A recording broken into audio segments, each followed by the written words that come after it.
Varachha Ashwini Kumar road વિસ્તારમાં આવેલી 3 મિલોના માલિકોએ પોતાને ત્યાં નોકરી કરતા કર્મચારીઓના પીએફના રૂપિયા મળતા નામવાળા ખાતામાં ટ્રાન્સફર કરાવીને છેતરપિંડી કરી હતી, જે અંગે ક્રાઇમ બ્રાન્ચમાં ગુનો દાખલ થયો છે। ગુનો દાખલ થતાં જ મિલ માલિકોમાં ફફડાટ ફેલાયો છે। ક્રાઇમ બ્રાન્ચ પાસેથી મળતી માહિતી મુજબ વરાછામાં અશ્વિની કુમાર રોડ પર આવેલ SR silk milk, Shri Saibaba silk milk અને શ્રી સાંઈ સંત સિલ્ક મિલ્ક આવેલી છે।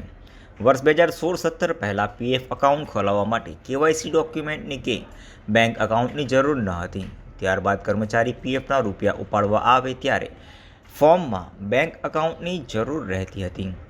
તેમાં તંત્રની પારદર્શિતાની ખામીઓનો કેટલાક મિલ માલિકોએ દુરુપયોગ કરીને એક જ બેંક એકાઉન્ટમાં અલગ અલગ પીએફ ધારકોના પીએફ મેળવી તેમજ પીએફ ધારકોના એક સરખા નામ મળતા નામનો દુરુપયોગ કરીને તે મળતા નામવાળા ખાતામાં નાણાં જમા કરાવી છેતરપિંડી કરી હતી, જે વાત પીએફ કચેરીના ધ્યાન પર આવી હતી। પીએફ અધિકારી શશાંત અરુણભાઈ દલાલે આ રીતે છેતરપિંડી કરનાર આરોપીઓ, જેમાં વરાછા એકે રોડ પર આવેલ SR silk milk, Shri Saibaba silk milk અને શ્રી સાંઈ સંત સિલ્ક મિલ્કના માલિકો વિરુદ્ધ ક્રાઇમ બ્રાન્ચમાં ફરિયાદ નોંધાવી હતી।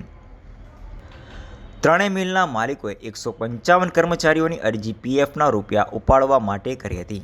તેમાં ખરા સાચા હકદાર કર્મચારીઓના સ્થાને તેમને મળવતા નામના કર્મચારી નામે અરજીઓ કરી હતી। આવી રીતે કુલ 19,43,000 રૂપિયાની છેતરપિંડી કરી હતી। આરોપીઓએ સરકાર સાથે અને સાચા હકદાર કર્મચારીઓ સાથે છેતરપિંડી કરી છે। તપાસ ઇકોસેલને સોંપાઈ છે। અઝહર કુરેશી સાથે હર્ષદ સેઠા।